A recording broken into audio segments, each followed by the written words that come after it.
Business lunch. Stock markets లో trading ప్రశాంతంగా కొనసాగుతోంది.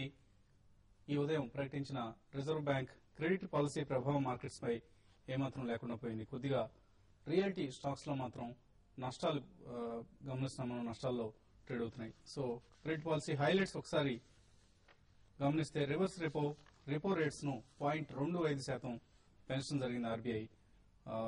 తక్షణమే అమలులోకి వస్తాయి ఈ రివర్స్ రెపో రేట్ లో పెంపుదల. అలాగే సిఆర్ఆర్ క్యాష్ రిజర్వ్ రేషియోని 6% వద్ద యథాతథంగా ఉంచారు, ఎటువంటి మార్పు చేయలేదు. సో లిక్విడిటీ పరంగా మనం కంఫర్టబుల్ పొజిషన్స్ లో ఉన్నామని బ్యాంక్స్ కి సంబంధించి ఈ ఇండికేషన్ ఆర్బీఐ ఇవ్వడం జరిగింది. అలాగే మార్చ్ ఎండ్ కు, అంటే వచ్చే మార్చ్ ఆఖరుకు wholesale price index inflation 5.5% new series ప్రకారం ఉంటుందని, అలాగే ఓల్డ్ సిరీస్ ప్రకారం 6% ఉండొచ్చని ఆర్బీఐ అంచనా వేస్తోంది.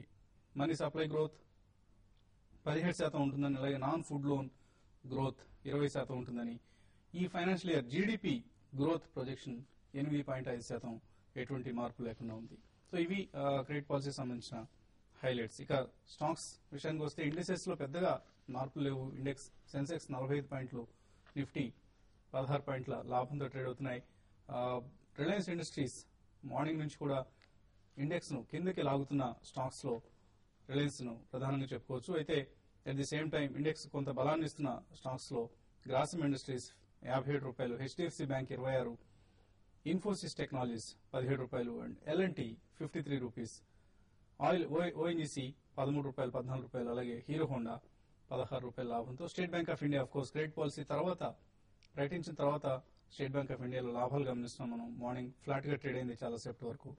ప్రస్తుతం 3218 దగ్గర ట్రేడ్ అవుతున్నాయి. అయితే యాక్షన్ మొత్తం కూడా మిడ్ క్యాప్స్ లో కాన్సన్ట్రేట్ అయింది. Mid cap index in fact CNX mid cap index 0.8% పెరిగింది.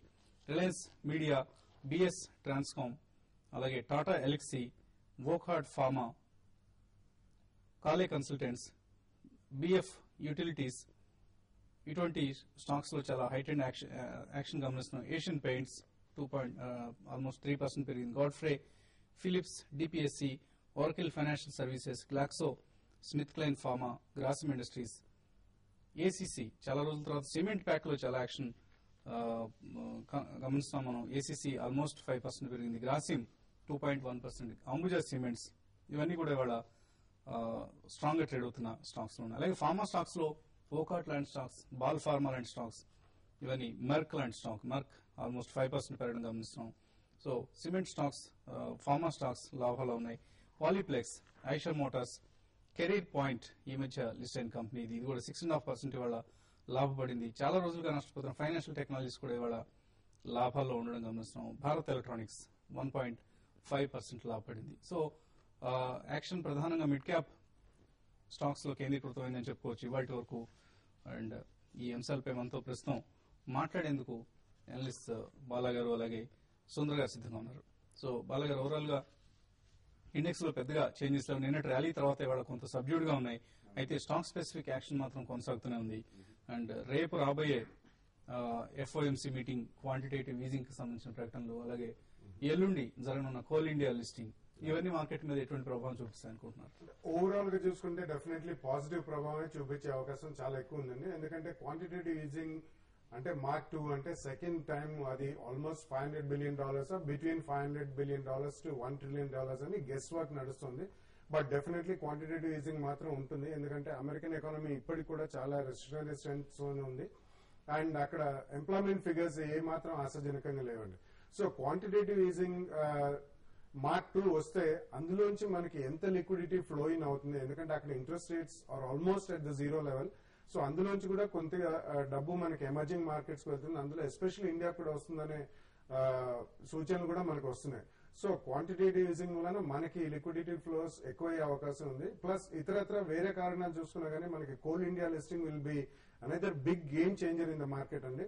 ఎందుకంటే unlike the previous issues, mega issues కంటే Coal India is a fundamentally very strong company అన్నమాట. సో గెయినింగ్ ఇనిషియల్ గెయిన్స్, అది లిస్టింగ్ గెయిన్స్ కూడా చాలా మంది తీసుకునే అవకాశం ఇందులో కనిపించలేదు. ఎందుకంటే వరల్డ్ వైడ్ కోల్ ప్రైజెస్ కి మన కోల్ ప్రైజెస్ కి చాలా డిఫరెన్స్ ఉంది. అండ్ నెక్స్ట్ 2-3 years కూడా కోల్ ఇండియా వాళ్ళు కోల్ బెనిఫికేషన్ యూనిట్స్ అవి పెట్టాక వాషరీస్ అవన్నీ పెట్టాక సిగ్నిఫికెంట్లీ వాళ్ళ కోల్ ఇంప్రూవ్మెంట్ కూడా కనిపిస్తుందండి ప్రైజెస్ లో. So over a longer period of time coal India కూడా బాగుంటుంది కాబట్టి ఇనిషియల్ లిస్టింగ్ గెయిన్స్ కూడా చాలా మంది తీసుకునే అవకాశం తక్కువ ఉంది. బట్ ఆ రిఫండ్స్ అన్ని కూడా ఫ్లో అవుతాయి కాబట్టి ఇవన్నీ కూడా మనకి పాజిటివ్ సిగ్నల్స్ లాగానే మనం చెప్పుకోవచ్చండి. సో ఓవరాల్ ట్రెండ్ స్ట్రాంగ్ గా ఉంది కాబట్టి ఇంకా కూడా కొద్ది రోజులు ఈ పాజిటివ్ ట్రెండ్ కొనసాగే అవకాశం ఉందండి. ఓకే అండి. సో ఆర్బీఐ క్రెడిట్ పాలసీకి సంబంధించి రేట్ హైక్స్ ఇవి మోడెస్ట్ గా ప్రకటించడం జరిగింది. ఇవి ఇండియన్ గ్రోత్ స్టోరీని ఎలా ఇంపాక్ట్ చేస్తాను అన్నారు? ఇన్ఫాక్ట్ ఇవాళ రివర్స్ రిపో రేట్ అండ్ రిపో రేట్ రెండు పెంచినా కూడా మార్కెట్ లో పెద్ద నెగిటివ్ ఇంపాక్ట్ లేదు. ఎందుకంటే దీనికి ప్రధానమైన కారణం చూస్తే కనుక రెండు చెప్పుకోవచ్చు. ఇవాళ ఫైనాన్స్ మినిస్టర్ క్లియర్ గా చెప్పారన్నమాట, ఇంత క్రితం చేసిన గ్రోత్ ప్రొజెక్షన్ 8.5 లో ఎటువంటి మార్పు ఉండదు, ఇండియా స్ట్రాంగ్ గ్రోత్ పాత్ లోనే ఉందని. సో దీన్ని బట్టి చూస్తే కనుక ఆర్బీఐ రిపో రేట్ రెండు పెంచినా కూడా పెద్ద ఇంపాక్ట్ ఏం లేదు. అలాగే లిక్విడిటీ కూడా మనకి తెల్లగా పాజిటివ్ గానే ఉంది. లిక్విడిటీ కూడా పెద్ద నెగిటివ్ గా ఇంపాక్ట్ అనేది ఉండదని చెప్పడం జరిగింది. సో ఇది కూడా డెఫినెట్ గా పాజిటివ్. ఈ రెండు అంశాలు చూస్తే కనుక ఫైనాన్స్ మినిస్టర్ చేసిన వ్యాఖ్యలు చూస్తే కనుక డెఫినెట్ గా మార్కెట్ పాజిటివ్ గా తీసుకుంది.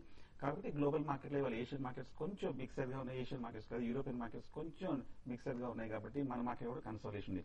అలాగే పొద్దున్న చెప్పుకున్నట్టు నేను బాగా బ్రేక్అవుట్ వచ్చింది కాబట్టి బ్రేక్అవుట్ తర్వాత టెక్నికల్ గా ఒక కన్సాలిడేషన్ ఒక పుల్ బ్యాక్ అనేది సహజమే. సో ఆ సహజమైన మైనర్ కరెక్షన్ జరుగుతుంది.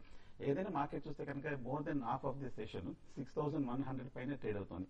దీన్ని బట్టి చూస్తుంటే కనుక డెఫినెట్ గా పాజిటివే. నా ఉద్దేశంలో మార్కెట్ ఏ మాత్రం 6 పాయింట్ పైన నిలబడితే కనుక 6160 వరకు వెళ్ళే అవకాశం ఉంది. 6160 పైన క్లోజ్ అవుతే మటుకు బులిష్ ట్రెండ్ బిగిన్ అవుతుంది.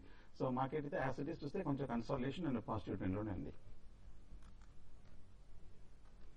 ఓకే అండి. ఒక కాలర్ లైన్ లో ఉన్నారు ప్రస్తుతం. శాంతారాం హైదరాబాద్ నుంచి లైన్ ఉన్నారు. శాంతారాం చెప్పండి. Shantaram sir, Biocon morning symbol గా చెప్పారు సార్. 432 లో తీసుకున్నాను సార్. ఓకే అండి. అది ఎగ్జిట్ అవ్వమంటారా ఉంచమంటారా? ఇంట్రాడే కోసం తీసుకున్నారు? Intraday sir. ఓకే అండి. సో బయోకాన్ ఇంట్రాడే కోసం చార్ట్ ఎలా కనిపిస్తుంది?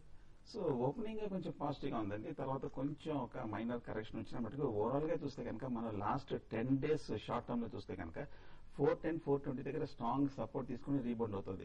వీలైతే కనుక మీరు పొజిషన్ తీసుకోగలిగితే డెఫినెట్ గా బాగుంటుందండి. 450, 460 వరకు వెళ్లే అవకాశం ఉంది. సో ఇంట్రాడే అంటున్నారు, ఇంట్రాడే నా ఉద్దేశంలో ఒక మైనర్ ఇంకొక ఫర్దర్ అప్ వస్తే కనుక మీరు ప్రాఫిట్ లో ఎగ్జిట్ అవ్వచ్చు. నెక్స్ట్ కాలర్ జడ్చర్ల నుంచి సతీష్ లైన్ ఉన్నారు. సతీష్ గారు హలో. హలో చెప్పండి. గుడ్ ఆఫ్టర్నూన్ వసంత్ కుమార్ గారు. గుడ్ ఆఫ్టర్నూన్ అండి, చెప్పండి. Sir, Indian Merchant bank 20 rupees లో బై చేశాను సార్, 10,000 షేర్స్. ఏదండి? Indian Merchant bank. Indian much bank. అవునండి. ఆహా. ఇంకోటి సదరన్ ఇస్పాత్ అండి, 1150 లో బై చేశాను 1000 షేర్లు. ఓకే అండి. మీరు ఓన్లీ స్మాల్ క్యాప్స్ లో ఇన్వెస్ట్ చేస్తుంటారా? అవును సార్, స్మాల్ క్యాప్ ఇన్వెస్టర్ నేను. Small investor and small cap investor కూడా. అవునండి. ఓకే అండి. ఇండియన్ మర్చెంట్ బ్యాంక్ ఎలా కనిపిస్తుంది?